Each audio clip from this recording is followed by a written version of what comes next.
안녕하십니까. 제6차 시 2015년 제2회 필기시험 해설을 하겠습니다. 첫째, 우리나라 임금 체계에 대한 설명과 가장 거리가 먼 것은 이래 물었습니다. 우리나라 임금 체계는 좀 복잡하죠. 그래서 첫째, 소정 근로시간과 관련된 정액급여는 기본급과 제수당으로 나누어진다. 두 번째, 통상임금 산정에서 초과급여, 특별급여, 업적수당, 생활보조수당, 통상임금에는 이게 포함되지 않습니다. 이건 평균임금에 들어가는 겁니다. 평균임금. 초과급여 이런 거는 평균임금에 들어가지 통상임금에 들어가지 않습니다. 이번에 틀린 거예요.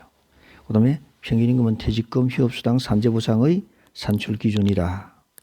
노동법에서 기준임금이 통상임금과 평균임금으로 이원화되어 있기 때문에 기업에서 임금관리가 어렵다, 복잡하다 이런 얘기예요. 2번, 기존 여성의 경제활동 참가율은 60%이고 실업률은 20%일 때 기혼 여성의 고용률은 어떻게 되느냐. 고용률은 여기에 나와 있어요. 고용률은 취업자 수 나누기 생산 가능 인구입니다. 그래서 이걸 꼭 기억해 둬야 됩니다. 고용률이라 하는 것이 시험 문제에 나올 수가 있다. 이것은 생산 가능 인구분의, 그게 15세 이상 인구, 생산 가능 인구분의 취업자 수가 되는 거예요. 그래서 취업자 수는 생산 가능 인구는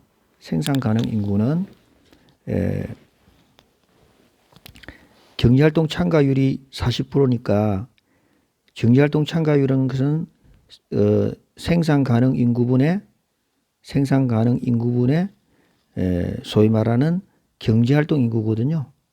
그러니까 경제활동 인구이기 때문에 생산 가능 인구가 100이라 보면 경제활동 인구가 60이라는 얘기예요.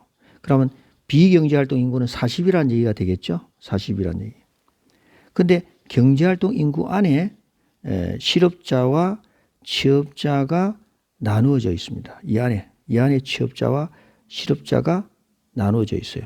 그러면 실업률은 어떻게 되느냐 하면 경제활동 인구 60 안에서 실업자가 나눠진 것을 구하니까 20%라는 얘기예요. 그러면 이놈이 몇 프로겠습니까? 이것이 6, 2, 12 해가지고 12가 되는 거예요. 12. 실업자가 12가 됩니다. 그러니까 취업자는 48이 될 거예요. 48. 60에서 경제활동 인구 60 중에서 취업자와 실업자가 나눠지니까 실업자가 12니까 취업자는 48이 될 겁니다. 그래서 취업자 수 위에 48이 되고 이건 아까 100으로 그대로 봐라 그랬죠. 그러면 48% 이것이 경제활동 참가율, 실업률, 고용률 이럴 때 고용률을 여러분이 구할 수 있어야 되겠다. 이렇게 설명하고 있는 겁니다. 그 다음에 3번 실업자에 포함되지 않는 사람은 자 대학 재학생으로 시간제 근무를 찾고 있는 사람이죠. 그게 실업자입니다. 대학 재학생으로 시간제 근무를 찾고 있는 사람이다. 그러니까 실업자가 되는 거죠. 그 다음에 재학 중인 16세 이상의 소녀 가장으로 시간제 일자리를 찾고 있는 사람. 이것도 실업자에 포함되는 겁니다. 그 다음에 부모가 운영하는 가게에서 매일 4시간씩 무급으로 일한다. 매일 4시간으로 일한다 그러면 하루에 5일을 일한다 그러면 20시간 일하죠. 18시간 이상 일을 한다. 이렇게 되면 무급가족 종사자가 돼가지고 이것은 취업자에 속하는 겁니다. 3번에 3번입니다. 선별가설 이론. 이건 교육훈련을 받은 것이 생산성 증가 때문에 사람들이 뽑는 것이 아니라 근로자를 식별해 주는 능력밖에 없다. 그래서 우수한 근로자라 해서 뽑는 것이 아니라 채용할 때 선별하는 능력 이거밖에 없다. 식별해 주는 능력밖에 없다.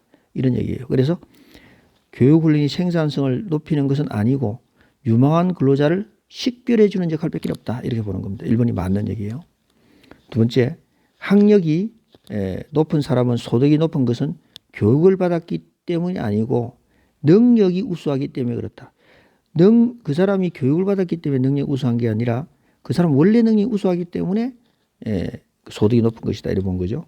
근로자들은 자신의 능력과 재능을 보여주기 위해서 교육에 투자한다. 교육받아서 되는 것이 아니라 자신의 능력과 재능을 보여주기 위해서 교육에 투자한다. 이렇게 거꾸로 보는 겁니다. 그래서 4번에 2번이 아닙니다. 빈곤 문제를 해결하기 위해서는 교육훈련 기회를 확대하는 것이 중요하다. 이거는 선별 가설 인원이 아니고 인적 자본 이론에 가까운 겁니다. 인적 자본 이론에. 인적 자본 이론에 가깝다. 이렇게 볼 수 있습니다. 10번. 임금이 10% 상승할 때 노동 수요량 20% 하락되면 노동의 수요 탄력성. 임금의 변화율 10%죠. 노동 수요의 변화율 20%. 그러면 2가 되겠습니다. 이 마이너스 2 적으면 안 돼요. 4번이 되겠습니다. 그 다음에 6번 연봉제. 연봉제는 야구 선수라든가 프로야구 선수 이렇게 생각하면 좋습니다. 그래 전문성이 촉진하고 개인의 능력이 기초해서 열심히 일하려는 그런 거. 그 다음에 임금 관리가 또 용이하다. 이런 장점이 있지만 구성원끼리는 서로 상당한 경쟁 관계가 있게 됩니다. 그래서 6번에 3번이 틀린 겁니다. 던롭은 시스템 이론이라고 그랬죠. 근데 시스템 이론 외에 내부 노동시장 이론을 얘기했습니다. 일반적으로 외부 노동시장과 분리되는 독립적인 노동시장이 존재한다고 여기는 조직체가 어떤 조직체냐? 자, 지금 우리 기업에서 삼성을 내가 예를 들면 삼성에서 여기 어떤 부분이 이제 소위 말하는 산업이 퇴출 단계예요. 그런데 여기 사람 다 잘라서 내보내야 되는데 이 사람을 내부 노동시장에서 이렇게 데려다 쓰는 것이 내부 노동시장입니다. 그래서 이것이 기업에 이런 것이 존재한다. 그렇게 본 겁니다. 8번.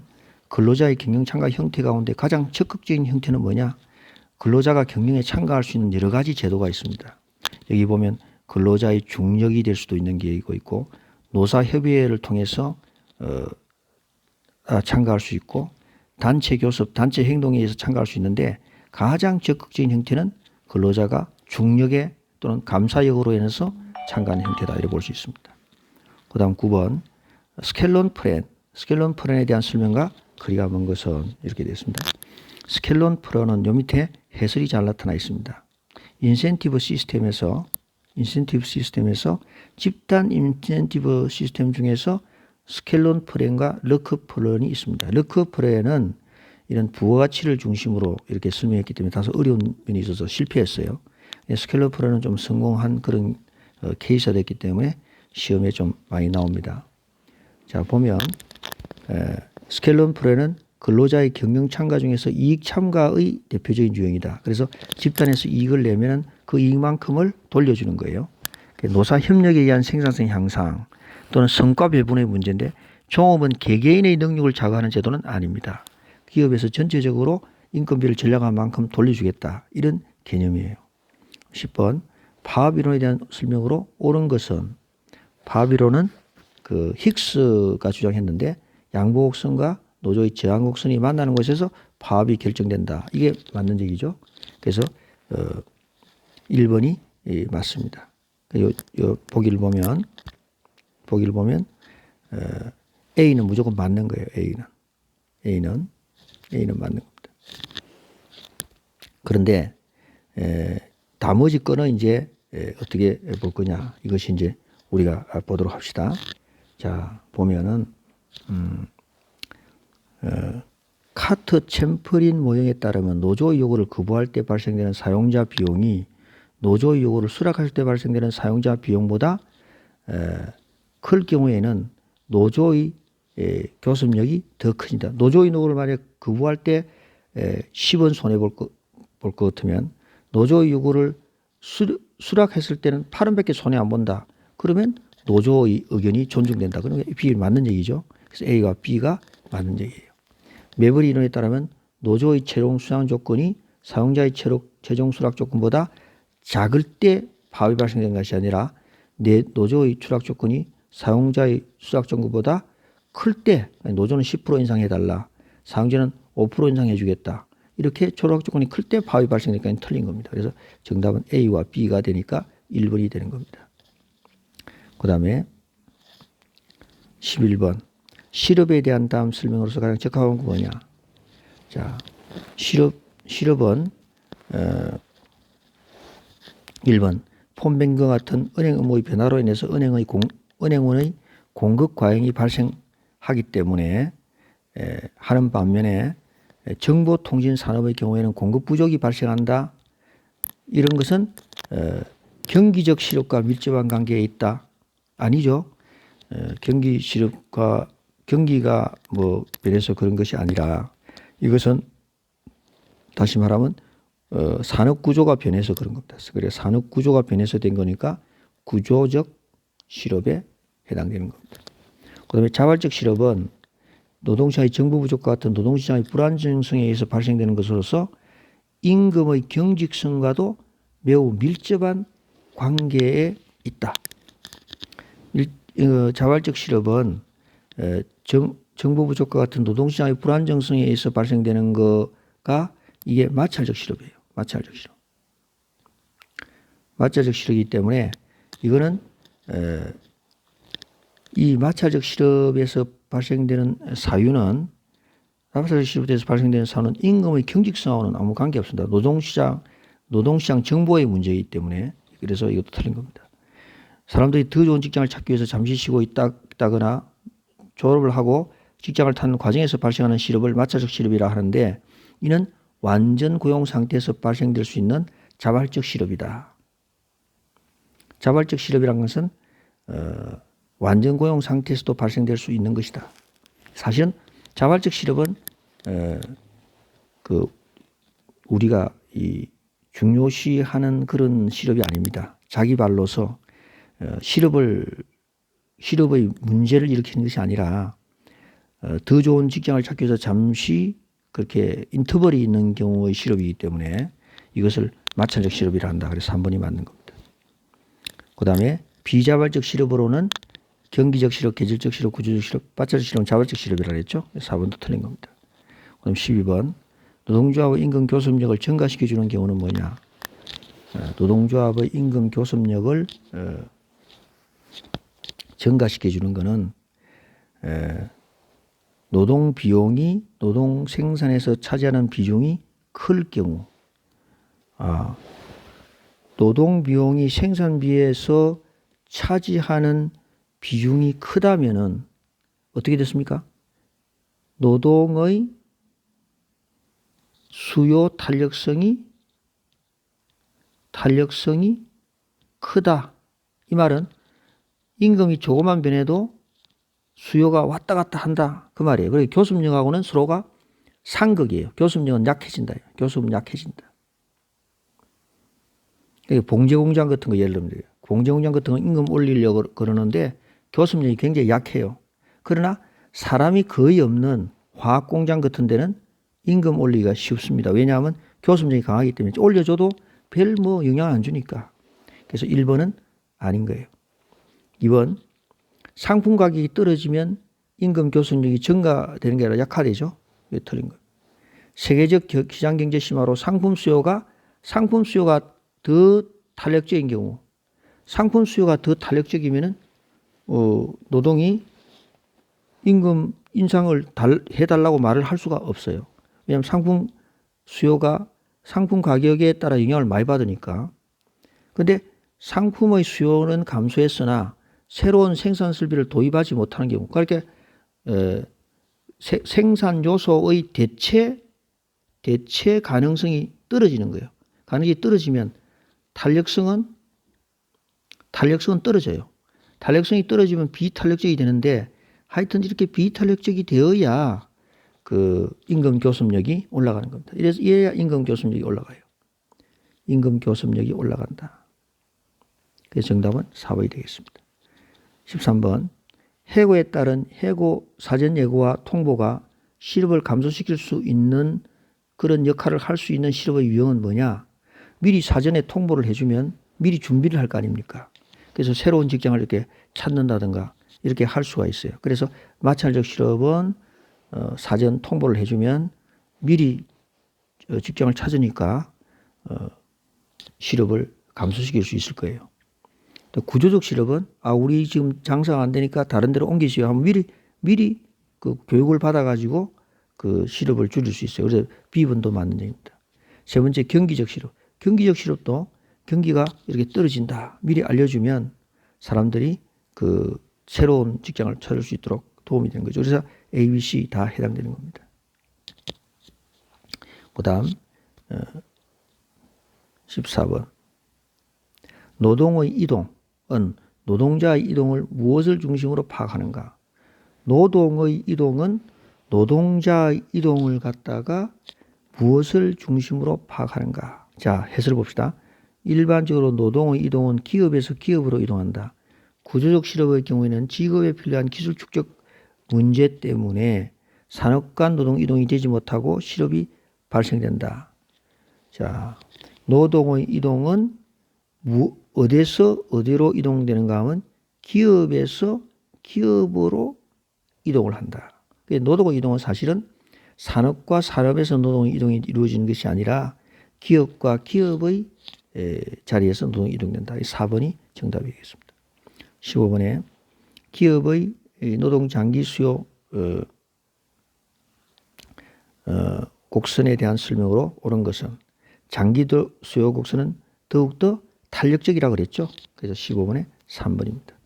16번에 유보임금. 유보임금이라는 것은 내가 받아야 되는 임금이에요. 그만큼 받지 않으면 나는 거기 안 갈 거예요. 집에서 쉬는 게 낫지. 내가 일정 수준의 임금이 나를 유인해야 내가 움직일 거예요. 그게 유보임금입니다. 그래서 유보임금이 올라가면 실업기간을 연장한다. 당연히 유보임금이 나는 1,000만 원 안 주면 절대로 나는 직장 취직 안 할 것이다. 이게 유보임금이에요. 그러니까 유보임금이 올라가면 당연히 실업기간은 연장되는 겁니다. 그래서 A가 맞는 거예요. A가. 그래서 1번, 4번 중에서 골라야 됩니다. 그런데 C번을 한번 보도록 합시다. 유보임금은 기업의 근로자에게 제시한 최고의 임금이다. 아니죠? 유보임금은 마음속으로 가지고 있는 의중임금이에요. 그래서 유보임금은 근로자가 받고자 하는 최저임금. 요만큼 줘야 내 움직인다 이 말이에요. 그러니까 4번이 정답입니다. 그 다음 17번. 노동조합에 대한 설명 중 틀린 것은 무엇인가? 자, 노동조합에 대해서 틀린 것은 노동조합은 노동 수요를 비탄력적으로 하는 전략을 사용해서 교섭을 정대시킨다. 비탄력적이 돼야 교섭이 정대된다는 거죠. 맞습니다.